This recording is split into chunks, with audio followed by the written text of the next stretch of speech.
मित्र नमस्कार।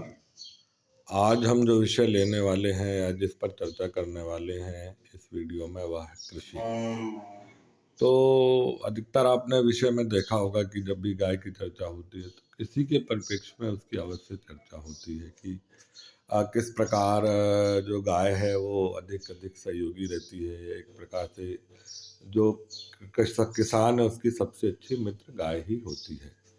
लेकिन हम वर्तमान परिस्थिति में देख रहे हैं कि जो समृद्ध किसान है या जो गाय का लाभ ले सकते हैं कृषि में वह सब गायों से दूर होते जा रहे हैं और एक प्रकार से वो एक कहना चाहिए ये जो आपको एक बहुत बहुउपयोगी मशीन कहना चाहिए एक प्रकार से या जीव मिला हुआ है, आप इसका सही प्रकार से अपने लाभ के लिए उपयोग नहीं किया कर रहे हैं।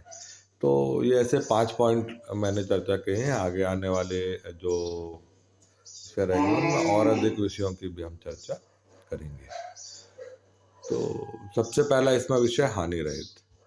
वर्तमान परिस्थिति में आप देख रहे होंगे सब चर्चा होती है कि किसानों की बीमार होने की संख्या बहुत अधिक है, बहुत अधिक संख्या में जो कृषि से जुड़े हुए लोग बीमार रह रहे हैं। इसका मुख्य कारण है कि जो आप फर्टिलाइज़र वगैरह का उपयोग करते हैं, खेतों में डालते हैं, लगातार हानिकारक पेस्टिसाइड के बीच में रहते हैं, तो यह केवल उनके लिए हानिकारक नहीं होती है जो फसल को खाते हैं, अपितु जो लोग इसमें डालने का प्रयोग करते हैं, खेतों के बीच में घूमते हैं, तो ये आपके शरीर से टच में आती है तो चर्म रोगों से ग्रसित है बहुत सारे किसान।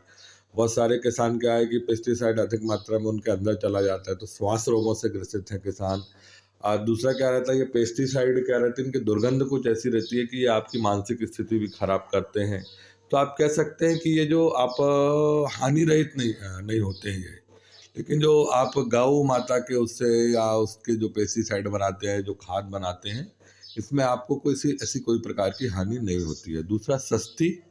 आप कोई भी खाद ले लेंगे या कोई भी केमिकल फर्टिलाइज़र ले लेंगे या पेस्टिसाइड लेंगे तो इनकी कॉस्ट बहुत अधिक रहती है।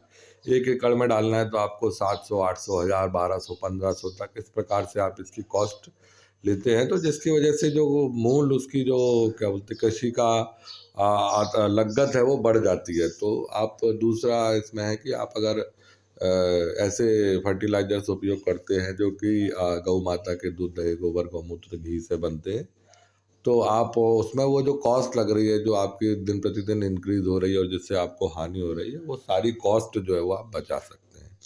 उच्च गुणवत्ता युक्त वाला अन्न आप देख रहे होंगे, बीच में खबरें आती हैं कि इन देशों ने हमारा या कि दूसरे देशों ने दूसरे देशों का भोजन रिजेक्ट कर लिया या लिया नहीं। उसका एक मुख्य कारण रहता है कि उनकी जो गुणवत्ता रहती है वो अच्छी नहीं रहती है और वो उस क्वालिटी के नहीं रहते कि वो दूसरे देशों में एक्सपोर्ट किए जा सके। इस क्वालिटी के नहीं रहते हैं या जो खाने योग्य नहीं रहते कई बार। तो जो इन खादों से उत्पन्न जो अन्न रहता है उनकी क्वालिटी बहुत अधिक रहती है और सामान्यतः देखा गया है कि उनको बहुत आसानी से मतलब एक्सपोर्ट किया जा सकता है या उस अन्न का जो लोग प्रयोग करते हैं उनकी मानसिक और शारीरिक स्थिति काफ़ी सुदृढ़ पाई गई है। तो आप कह सकते हैं कि उसकी क्वालिटी, उसमें मिलने वाले तत्वों की मात्रा इतनी अच्छी रहती, इतनी सशक्त रहती है कि उनकी जो गुणवत्ता रहती है वो बहुत ऊंची हो जाती है। तो इससे जो उत्पन्न धान्य उगा हुआ अन्न रहता है उसकी जो गुणवत्ता रहती है वो बहुत अधिक रहती है।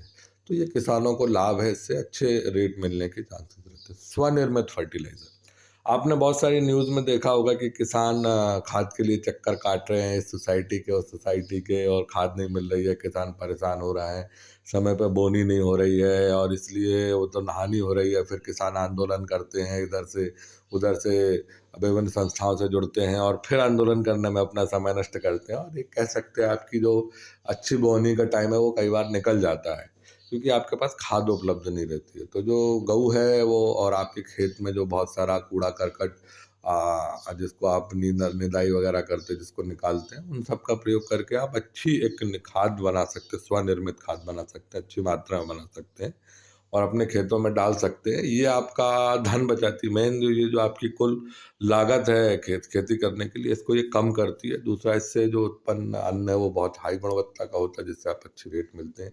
तीसरा, ये जो अनावश्यक समय नष्ट हो रहा है आपका यहाँ वहाँ, ये बचा लेता है। तो आपके एक मानसिक संतुलन के लिए या एक मन से आप परेशान हो जाते हैं, परिवार को समय नहीं दे पाते हैं, अन्य कामों को समय नहीं दे पाते हैं, तो वो आप इससे बचा सकते हैं।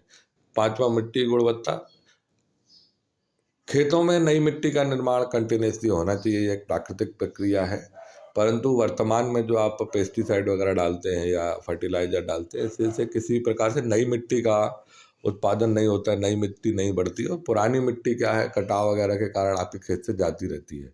तो आप कह सकते हैं कि ऐसे मिट्टी गुणवत्ता कम होती है और आपका जो ये है गऊ आधारित खेती में आप अपनी मिट्टी की गुणवत्ता लगातार बनाए रखते, जिससे उत्पादन बढ़ती है और ये लगातार बढ़ाने वाली रहती है उत्पादन। धन्यवाद।